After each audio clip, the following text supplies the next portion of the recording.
Hello and welcome back to the X-Files Revisited. As we thunder towards the end of this season, we are now up to episode 22, Elegy. Brian, why don't you tell us a little about the legacy of this episode? Yeah, it's one of those that's just kind of a real standalone episode, the kind that you could take it out, no one had noticed, but I don't think it would pop up in many people's like top tens or anything, but it is one of those that every time I come back to it, I think as I watch it, I'm like, you know what, this is one of them that's actually probably deserves a bit more credit than it gets. Which kind of gives away some of what I feel about it. But I do. It's suitably creepy, I think, and it goes places. So yeah. So we're going to do our guessing game.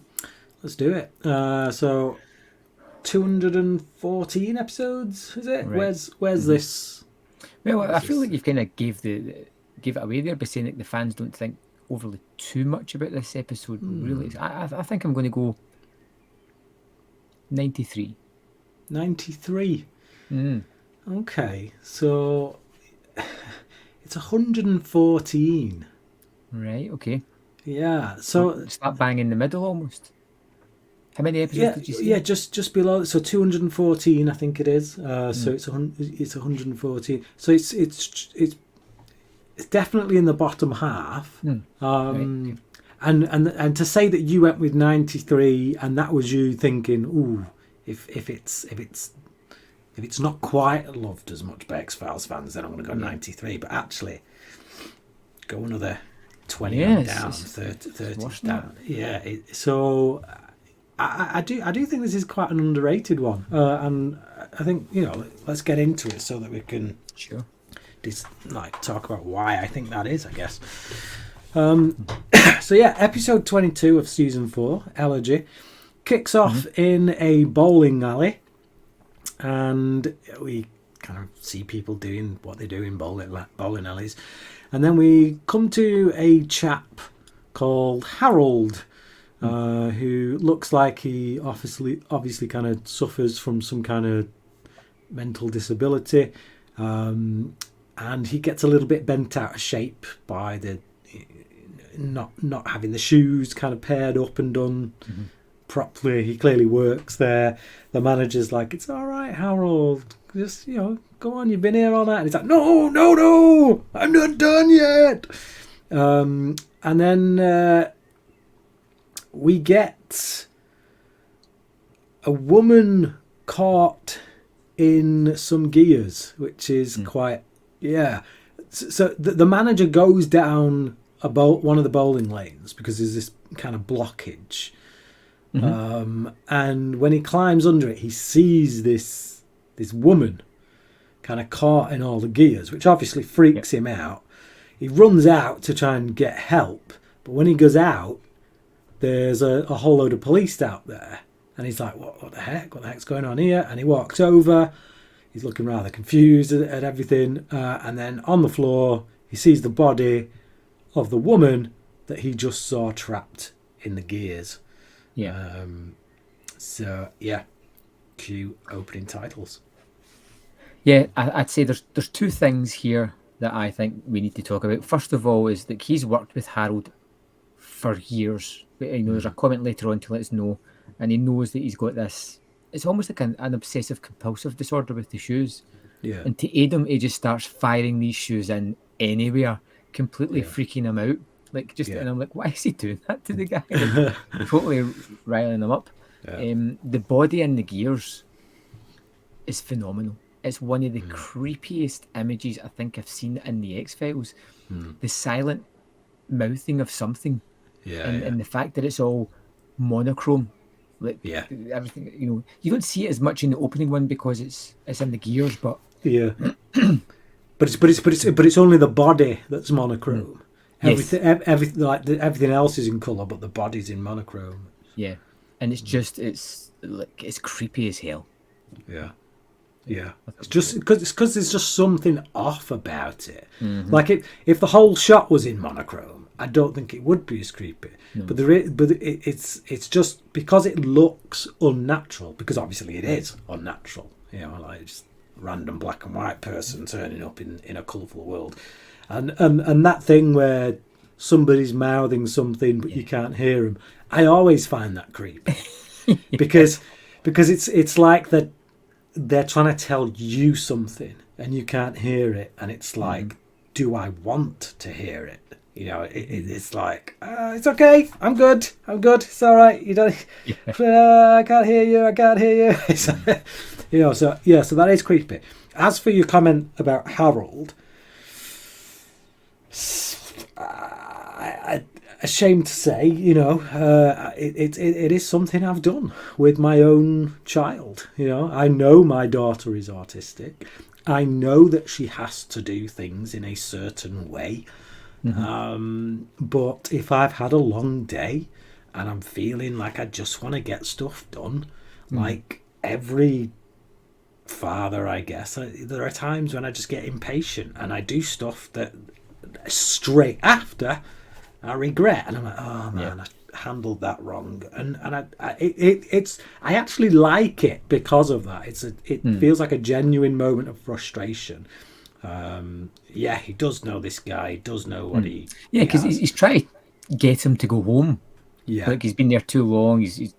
And Harold's just got his own little way about the way he wants to do it. But it's just I'm going to help you in the most like frustrated manner that I can show by just throwing these things in. Yeah. But I think we've all done that, and it's like. I bet we've worked with people where we've done that because they do something differently to us and we can see a more efficient way of doing it. And rather than saying, all right, I know this guy, I know this is how they do things, I can either let it bother me or I can just let him do it in his own time. And more often than not, we let it bother us and we go, oh, will you just come here? And then we end up doing it ourselves. It's like, it's just, So I like that. It feels like a real moment to me. So we get past the opening credits and Mulder and Scully check out the bowling alley. Mulder says, "Death omen." Then he scores a strike. Because of course we had to have Mulder scoring a strike because you know he's good at sports. But I love the fact how this sequence opens with Scully like, tying her lace, like her bowling shoe, or taking her bowling shoe off, is it? Something the idea that they're there to investigate, and she's just been like, I'm just going to bowl. Like, Mulder, just you go and do whatever you want to do. I'm just going to bowl. Yeah. Obviously, it's because they've got to wear those shoes in order to walk on the lanes, and they do have to go down the lane to check the. No, she was bowling, Brian. Head up with Mulder's antics. She's just like, I'm going to bowl. You go talk about aliens. I'll be over here. And yet Mulder is the one who actually bowls. So yeah, I think she was the one who wanted to go down and check the thing out. But anyway, so they go down. They have a look at where the manager had supposedly seen this woman's apparition, and there's a note on the floor, kind of like Mulder pours this drink. He pours a beverage over it because he sees something glossy on the floor, and when he pours the drink over, it looks like somebody's written "She is me" on the on the floor. So it's kind of scratched it in almost. Like almost in reach of where the floating body would have been. Yeah, could have reached down and scratched it in. So we get something I can't remember when we had the last one, but it's a staple of the X-Files. Douchebag local sheriff gives briefing. It's been a while. So Mulder says the profile is wrong. So this guy's giving a profile of who they think the killer is. Mulder kind of whispers something into Scully's ear, and this guy gets all douchebaggy about it. You got something to say, agent? He's so annoyed. And then Mulder's like, yeah, I got something to say. I think you're wrong. I think if you follow this profile, you're not going to catch a guy. So He talks about the "she is me" sign, says the first victim's dying words are the killer on the phone.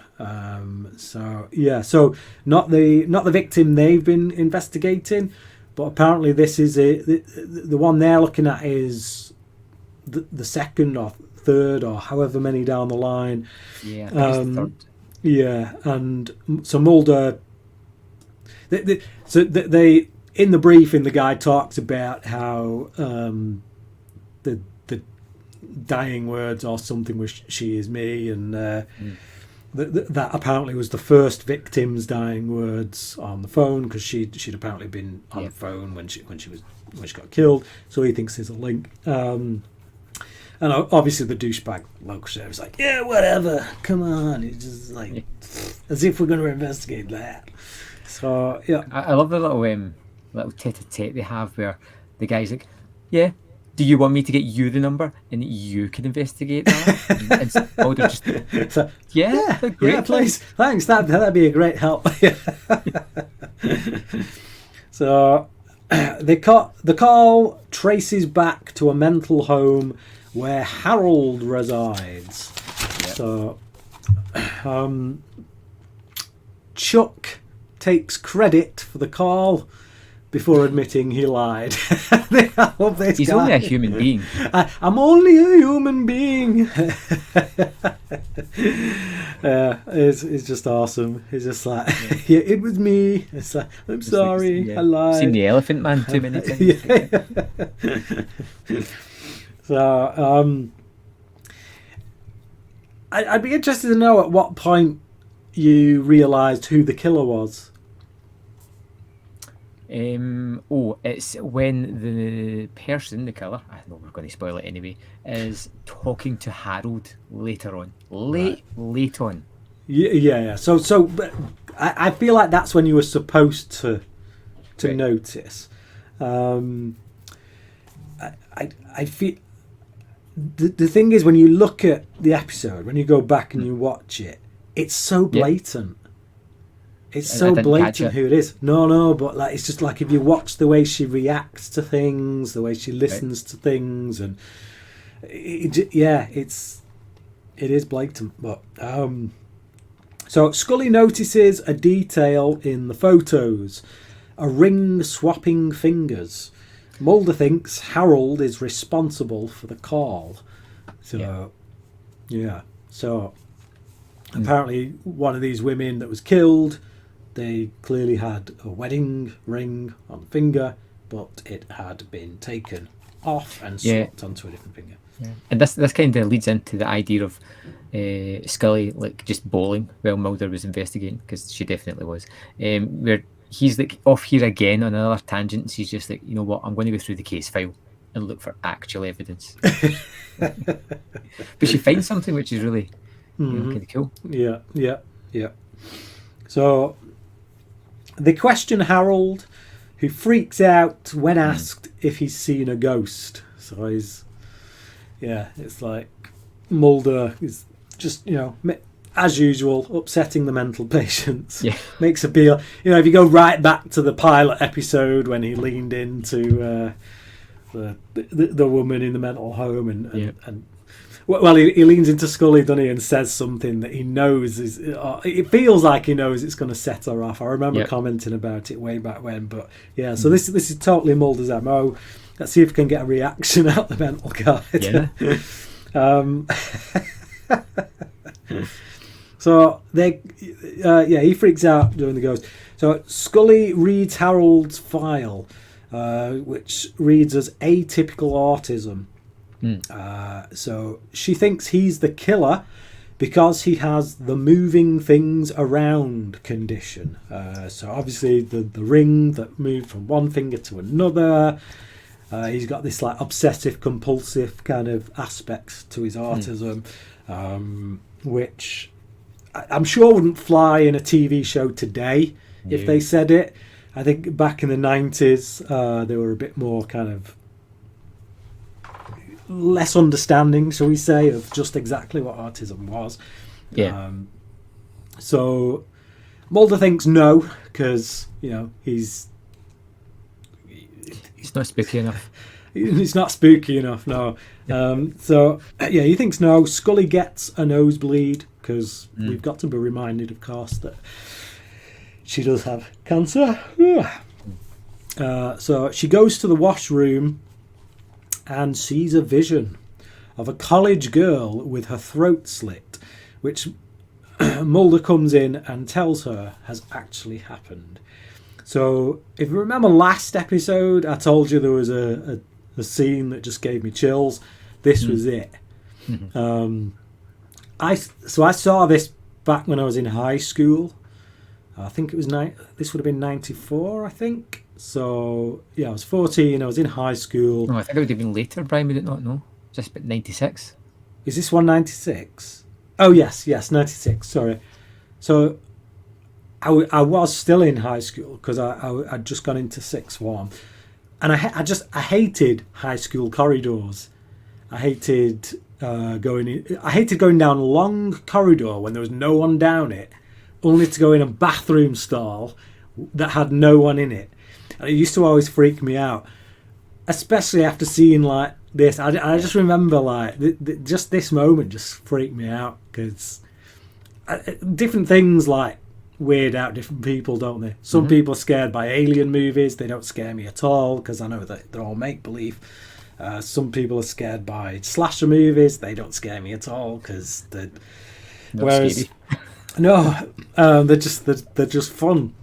Whereas I get scared more by things of a spiritual nature because I believe in spiritual things. So so I don't know how this moment went down with you, but yeah, it's when Scully sees the woman, and again she's it's one of the most fantastic sequences, and I think it's fantastic because it's Scully. I think if this was Mulder, it wouldn't have the same impact whatsoever because she is so against anything kind of supernatural, even though she's had things happen before, like with her dad and visions like that. The blood on the mirror, the reflection of the ghost, and the acting's phenomenal because you can literally see the colour drain from her. And then like she is shook.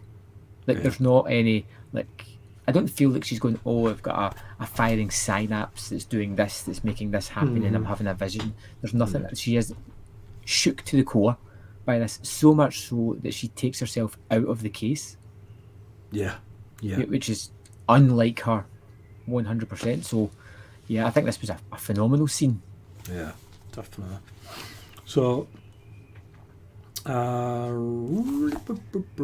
Mulder and Scully check the body of the college student. Harold can't be ruled out as he did a runner from the hospital an hour before the body was found. Scully says she's going to duck out in order to get her nose checked.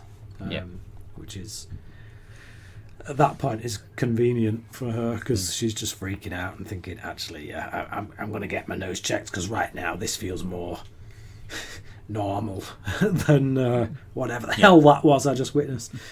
So Harold sees all the victims. So we see him go. Yeah, he goes up into his little hideaway behind the bowling alley. And when he's up there, he just sees all these girls that have different kind of like slash marks on their throats, and they're just all mouthing stuff to him, and he's like, just and there's one particularly who's mouthing, like you say, and the blood starts to seep from the wound as she's like, and you're like, oh my god, and the blood's red against the monochrome. It's a hair on the back of the neck kind of icky feeling. Yeah, it's the fact that he's alone in it as well, and it's like it's the whole I see dead people with Sixth Sense. 3 years before the Sixth Sense, it's quite. Oh, it's good. So Scully has blood taken, then goes to counselling.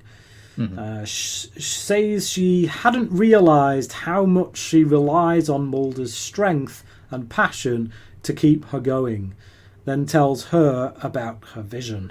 So it's a really great scene, I think. again, because there's nothing romantic about it. Like, no. She's not... It doesn't have to be taken in a romantic... Oh, no, I'm realising I have feelings for my partner. It's not that. It's just, again, as it always is with Mulder and Scully, it just comes down...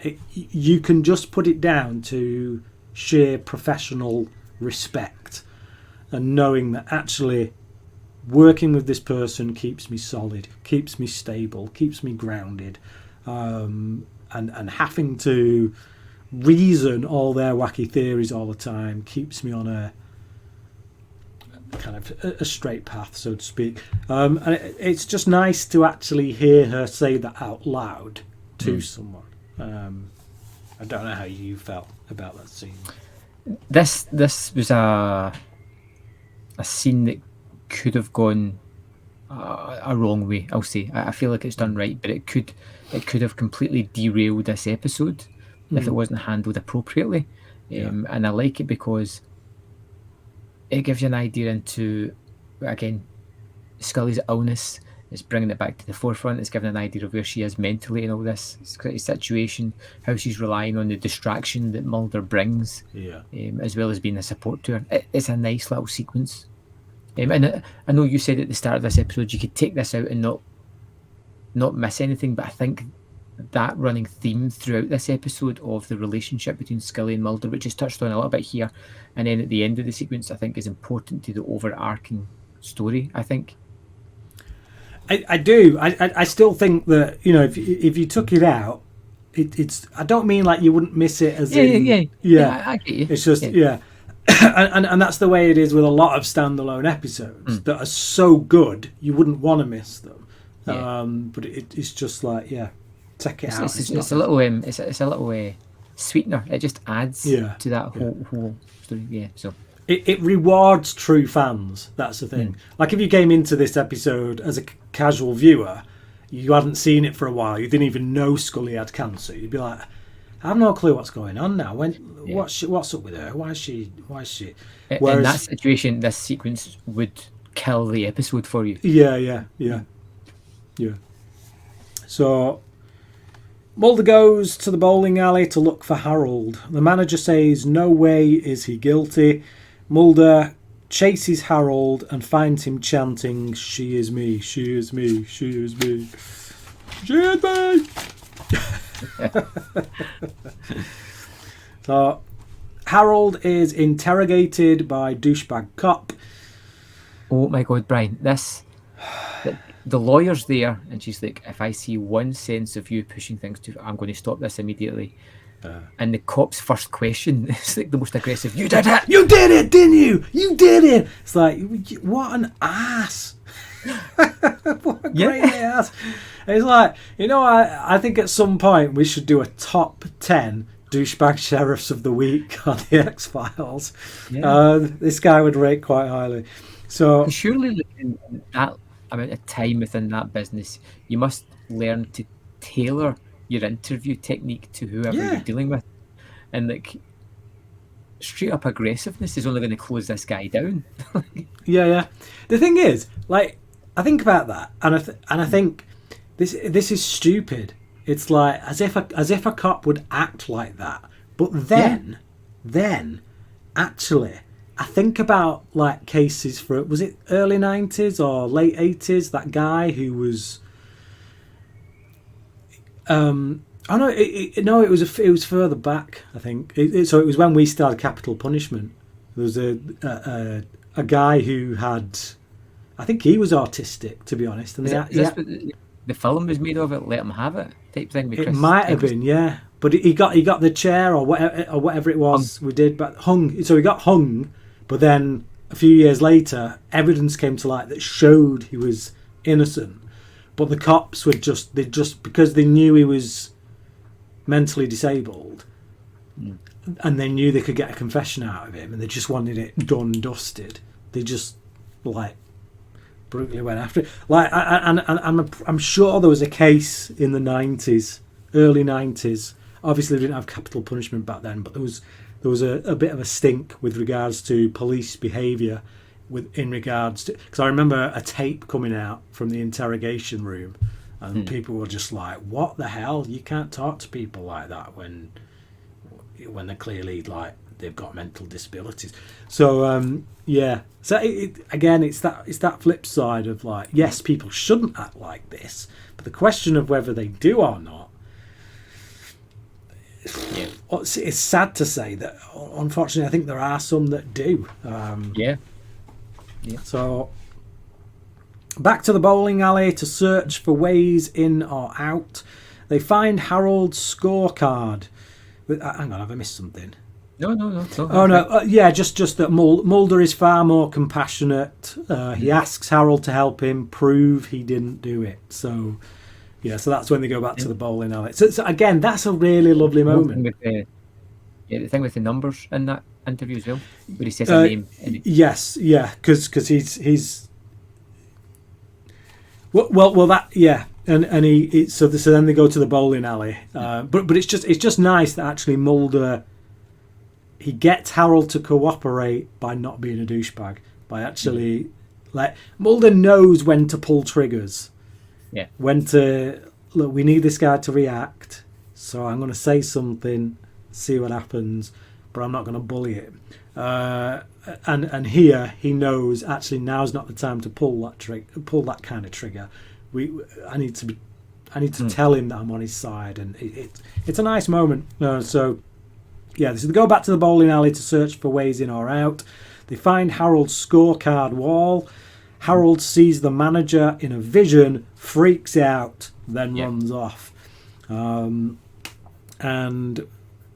yeah, so like they see all these scorecards, and again, douchebag sheriff. As soon as they go, see the evidence, it's right there. He's got all the victim scorecards on the wall, and it's like, yeah, he's got half the town's scorecards on the wall. So yeah, it's like Mulder calls out a name. And he can get their scorecard, just read it out, because proper Rain Man kind of level. Yeah. So the manager, it seems, has keeled over and had a heart attack out in the bowling alley. No doubt due to all this stress that's been caused by events. Was it just me, or did you feel like? I felt like it was quite a bit of a loss, like. Like, although it's a character that you don't meet a lot, you know he's kind of looked after Harold for a number of years, gave him a job, treated him as a person, let him help out, and it felt like Harold really had lost someone there. Yeah, you know, when he's running. There's a lot of loss in this. One of which we don't even get to see, which obviously is coming at the end. Which I'd completely forgotten about, to be perfectly honest. I'd remembered about the manager, but yeah, so. Yeah, but like you say, because you see that this guy defends Harold, has given Harold a job. He's been patient with him at times, but he's his friend. So, so we see Scully praying, which I like that, because we know that she's had a faith. She's always been a bit like. Exhibited herself to be a bit on the fence with it, but this is a like, I feel like it's because she's coming to a point of desperation. Her life is literally, on the line with this cancer. She's seeing all these visions of dead women and stuff, and so I like that in all this. She's decided to turn to the spiritual, and so Mulder calls, tells her what happened. Scully, he says he wants her to check Harold, thinks he might be dying, and that's why he's able to have visions of the dead, which obviously freaks Scully out, because she knows she's dying of cancer. Mulder's just made this link, and it's like, so yeah, I like how it's tying everything together. I like how it's making this case very personal for Scully. Scully isn't in this as much as Mulder, I don't feel. No. But but she feels very, absolutely integral. And it is, we've said this before, like a standalone episode often lives and dies on what you give the both of them to do, because you often separate them. And if you just send one on a wild goose chase because you need them to be distracted while you get the real story going on with Mulder or whatever, that it doesn't work. Whereas here, everything's integrated in a really powerful way, I feel, because it's so applicable to Scully and what she's going through, and yet it also brings out the best in Mulder, and it's just so Harold is dropped back off at the hospital where Nurse Ratchet torments him. I can't remember her name, but she's Ennis. Yeah. INNES. Yeah. So it's our name badge. Right. But so I just call her Nurse Ratchet for obvious reasons. And all becomes clear as to who is behind this all. Mulder arrives, talks to the manager of the mental hospital, not the bowling alley. They hear a scream and they go and check it out and find Nurse Ratchet on the floor and Harold gone. So it's like, do you think that was her intention, to get him riled up that he would attack her? I think from this conversation she's clearly setting him up, because she knows he has pictures of the girls that she's killed. She's taking his meds. Like I think she is setting him up and trying to cause that attack. Because she knows the FBI are there. Yeah. So and it's like if they sniff around too long, they might start getting wise. So she's like you say, she's put the photos in his drawer and all that. So it's like, Scully arrives. Mulder tells her to talk to Harold's roommate while he goes to look for Harold. So she does, and Chuck tells Scully that Harold told him that Nurse Innes was poisoning his meds. Then he shows her the pictures. The only other person who knew about them was Nurse Innes. That puts Scully onto her. We get another "I'm only a human being" kind of comment. I think incredibly endearing. I don't know why. Scully finds Innes in the washroom. Innes drops some pills. When Scully asks her to go with her, Innes attacks her and Scully shoots her. Scully gets to bag the bad guy in this one. I did have a moment where I thought, if this was Mulder, like it'd be touch and go there, wouldn't it? I'm not too sure what would have happened. I think Mulder he'd end up with a cut on his hand, and just as she was about to stick the knife in, Scully would bust in and pop a cap in her ass. Were you going to say something else? I just wondered if, like, I'm pretty sure Mulder's been in situations like this before, and he's always killed the person. You know what I mean? Whereas she does an expert shot in a place that's going to take her down but not out. Oh well, that's just. It has to be intentional. The fact that we're talking about this, they have to have done it intentionally. So look, these are the rules in the writers' room. These are the rules. If Mulder takes them out, he has to kill him. If Scully takes him out, it's by the book, grade A, FBI, top marks. They've got like a little column, and I'm pretty sure it's like Scully, methodical, Mulder, emotional. So it's like, So Mulder asks how Scully knew. She tells him. Then she tells him she had a vision. He gets upset that she withheld it from him, but also shows concern for her. And then she leaves. She goes to the car. has a cry, sees Harold, and is gone because Harold has died. Yep.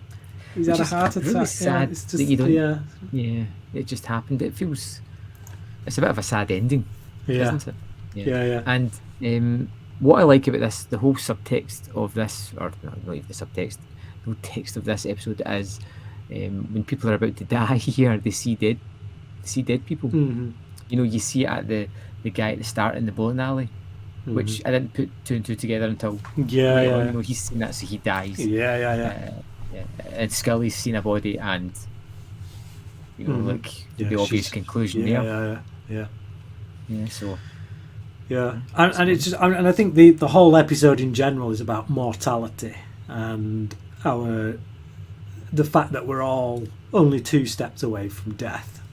You know, it's coming for us all, and like once you realise that, it can put a lot of things into perspective. And like, you know, you have Scully looking at just how much she relies on Mulder to keep her, and I don't think she'd be thinking that if she wasn't going through this valley of the shadow of death right now. So it is a really good episode about mortality. I'll give it a quick wrap up. I really like this episode. I do think it has some failings. I think Harold dying, I would like to have maybe had someone with him when he passed away. You know, someone just there to comfort him. But like in a whole, I kind of loved this one a lot. I thought it was creepy as hell, really spooky, and really effective. Like hairs on the back of the neck standing up, kind of creepy. I thought the overarching story of Scully, which is very much a B story, but it feels quite pertinent in the whole arc of it, was great. I loved Harold and Chuck. I didn't know who the killer was going to be. It surprised me. And I think I'm going to give this one 4.5, Brian. Yeah, that's exactly what I gave it, 4.5. There is, I think, because if you tell me, or if you ask me, sorry, like we do at the start of the season, and I will have done at the start of this season, you know, what are some good ones we got coming up? I won't think Elegy. It's one of those episodes that are, like, it doesn't have the kind of iconic nature of a Beyond the Sea or a Squeeze. You know, the villains. It's a good villain. She's a messed up villain in that, but it's not really about her. It's about everything else. Whereas if you look at something like Squeeze, it's got an iconic villain. The Stretchy Man. It's about him. It's about finding him. It's just everything comes out of what he's doing.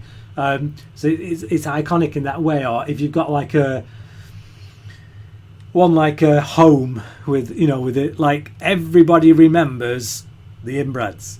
Everyone who's ever seen X-Files remembers the inbreds. Name an episode from season 4. Oh, Home. Is that the one with the inbreds? Yeah.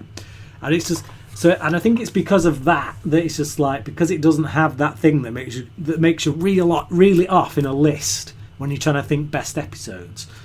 I think that's why I guess I don't feel like it's a 5. But I do find it very hard to fault as far as a piece of written television goes. The performances are great. The chills are really well done. It's just, it's fantastic. It's just 2 seasons down the line from now, you ask me what were my favourite episodes in season 4, I'll go, Home, Memento Mori, the one with the Tom Noonan, and I won't think to put Elegy on there. But as you're watching it, you're just like, this is a great episode. So 4.5 out of 5. Okay, so tell me a little bit about episode 23, Demons. I'd love to, but I can't remember a right lot about it. I can't remember if this is the episode I think it is, and if it's the one where I think it is, then the only thing I remember about it, if I told you what it was, would give away the episode. I will say, however, if it is the one I think it is, there is a certain portion of the X-Files fan base that looks to this episode as if you don't like anything that came in the X-Files after season 4, or if you hated where the mythology went, then you could kind of wipe it away with this episode if you wanted to. And that's all I'll say. And like I say, that's if it is indeed the episode I think it is. We'll probably get to next week and I'll be like, no, it wasn't. Yeah, you've made that as clear as mud, so that's something to think about. I'm looking forward to getting that. We're almost at the end of season 4. Can't believe it, Brian. 2 more episodes. And then we'll get to do a wrap-up, which I love the wrap-up episodes, so that's going to be fun. So make sure and join us next week, where we'll be talking demons. Maybe next week we'll be talking demons. Hopefully. Thanks for watching, and we'll see you next time.